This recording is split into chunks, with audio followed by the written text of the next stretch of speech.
Did American Express defraud their customers and the government? The IRS seems to think so. According to CNBC, quote, American Express is paying approximately $230 million to resolve a Department of Justice criminal wire fraud investigation and settle civil allegations of deceptive marketing. End quote. I think that's enough quote for that one. So what sneaky illegal things are they accused of doing? And how does it affect you?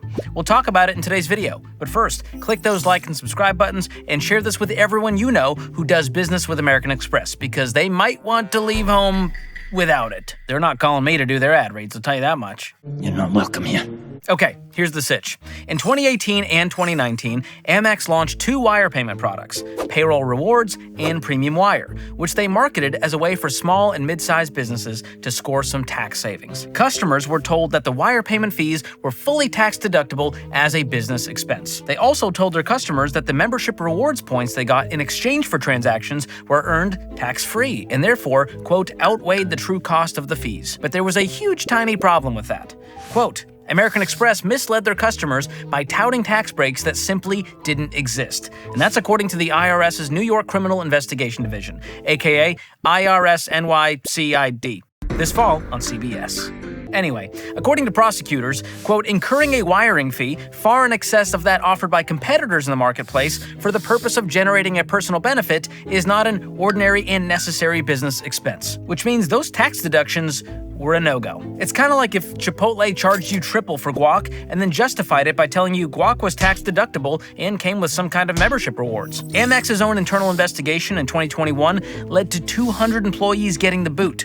And by November of that year, these products were discontinued faster than Law & Order IRS NYCID would if it were a real show. But screwing over small businesses with misleading tax advice is just one part of this costly fiasco. The second part has to do with deceptive credit card marketing, specifically to, you guessed it, small businesses. The shady behavior in question occurred between 2014 and 2017. While the Brits were voting to Brexit and the rest of us were doing the Ice Bucket Challenge, Amex was allegedly marketing credit cards by misrepresenting the rewards or fees and, get this, quote, submitting falsified financial information for prospective customers, such as overstating a business's income. The U.S. alleged that Amex employees even let businesses open cards with fake employer identification numbers like 123456789. Real creative, guys. Also, Siri, remind me to change my password. Unrelated. Sure, Jan. The DOJ also called out Amex for violating the trust placed in financial institutions. Brian Boynton, head of the DOJ Civil Division, said, quote, when financial companies engage in deceptive sales tactics or falsify information to cover up a failure to follow applicable regulations, they threaten the integrity of our financial system. Well said, Brian. It's exactly what I was gonna say. He really said, I'm not mad, I'm just disappointed. Brutal, savage, wrecked. Now, Amex is not admitting any wrongdoing here, but one thing is clear, they're paying for their mistakes that they apparently didn't make. All in all, the bill to make all these legal troubles go away comes out to around $230 million. And frankly, I'm not surprised to see a credit card company accused of fattening their own pockets at the expense of small business owners, especially Amex. They already charge businesses the highest swipe fees in the industry. The interchange rates from Visa, MasterCard, and Discover range anywhere from 1.5% to 2.5%, but American Express can go up to 3.5%. Amex just swipe fees. Woof. You knew there was going to be a Home Alone reference. How was I supposed to know? So, I would think twice about anything these guys are selling me. And this definitely is not the first time credit card companies have gotten their hands slapped for some unsavory behavior. The Consumer Financial Protection Bureau has taken several actions against illegal conduct by credit card companies, including but not limited to ordering Bank of America to pay a $30 million fine and repay tens of millions of dollars to consumers for illegal conduct, including withholding credit card reward bonuses the company explicitly promised and opening unauthorized accounts. Here's another one. Ordering Citizens Bank to pay a $9 million fine for failing to give refunds to consumers who reported credit card fraud or billing errors. And ordering Citibank to pay $25.9 million for intentional illegal discrimination against credit card applicants the bank identified as Armenian American. Do those sound like companies that you want to do business with? Is that what you want in your wallet? No! No, no, no, no, no, no, no, no, no! Didn't think so. Plus, there's another huge example of just how scummy and gross these companies can be. But before we get to that, I want to tell you how you can keep your personal info away from other shady people, like spammers and scammers. And that's by using Delete Me, a sponsor of today's video. Delete Me finds finds and removes your info from hundreds of data broker sites that go and sell it for a profit. They'll even send you a report showing you where they found and removed your data and how much time they've saved you. And they've saved me 77 hours already, which is more time I can spend writing fan fiction based on Law & Order IRS NYC ID. So help protect yourself from the risks of online scams and data breaches with Delete Me. And right now, you can get 20% off by going to joindeleteme.com/George or click the link in the description. And while you're down there in the description, you'll see another sponsor of today's episode, Tello.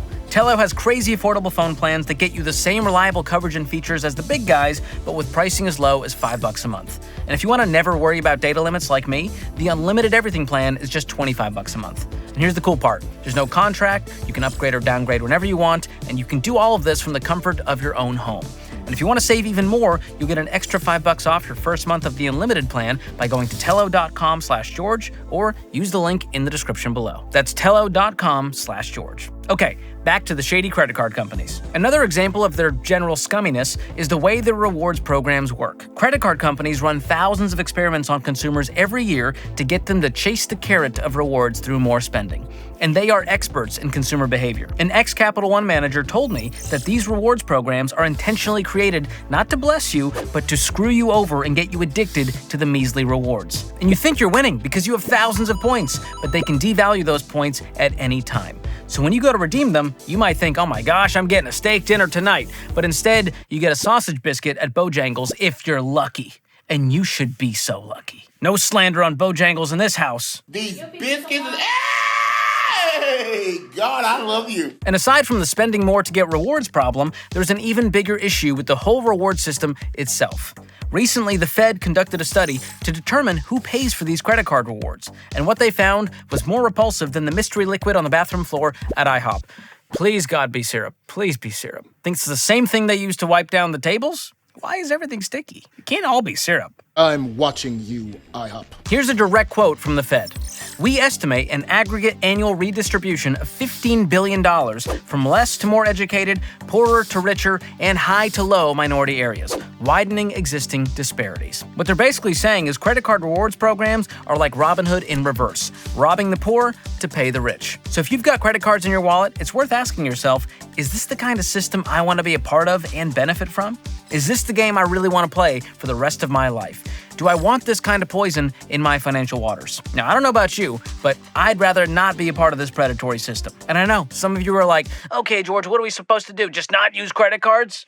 Yeah, that's exactly what you should do. Well, I did not see that coming. And look, I know credit cards are so baked into how our society operates, it might seem like it's impossible to not use them. But the truth is, you do have a choice. You can opt out of the system simply by using cash and a debit card. And if you're worried about your credit score, wake up, bro. I've already shown you on this channel how you can get an apartment, rent a car, and even buy a house without a credit score. So choose a life without debt, even if you pay it off every month. Not only is it possible, it's so much better. And if you have credit card debt, get it paid off ASAP and never look back. I did, and it was one of the best decisions of my life, along with marrying my wife and buying an LED toilet nightlight. Both equally great decisions, link in bio. Not to my wife, just to the toilet nightlight. Thank you for clarifying. Once I cut up my credit card, I weirdly built wealth faster with more confidence and peace. And I'm willing to bet you'll experience the same exact thing. Now, if you're not ready to pull out the scissors quite yet, that's fine, but at least try my no credit card challenge. Here's how it works. Step number 1, stick your credit cards in a block of ice or lock them away somewhere you'll never see or think about them. Delete your credit card info from apps and sites you use regularly, especially Temu. Maybe we should stop shopping like a billionaire. Number 2, for the next 30 days, stick to using a debit card or cash for all purchases. Step number 3, track your spending with a budgeting tool. I highly recommend and personally use one called EveryDollar, and you can check it out for free using the link in the description below. And step number 4, after 30 days, compare the numbers from your previous credit card days and see if you spent less, were more intentional, got closer to your financial goals, and felt more in control and aware of your money. And I won't be surprised if you end up cutting the cards and never looking back. But again, I'm just inviting you to try it. I'm sure AMEX will always welcome you back in their money-grubbing arms when they're done paying $230 million in fines. So let me know in the comments if you're committing to the challenge, and I promise to reply to each of you that commit as a thank you. And no matter what your financial situation looks like, you gotta watch out for financial traps designed to benefit shady companies and keep you broke. If you wanna know more about these traps and how to avoid them, you gotta check out my book, Breaking Free from Broke, especially the audiobook version, which I read myself with some really cool sound sound design and custom music for yours truly. It's going to help you avoid these traps and build wealth with peace and confidence.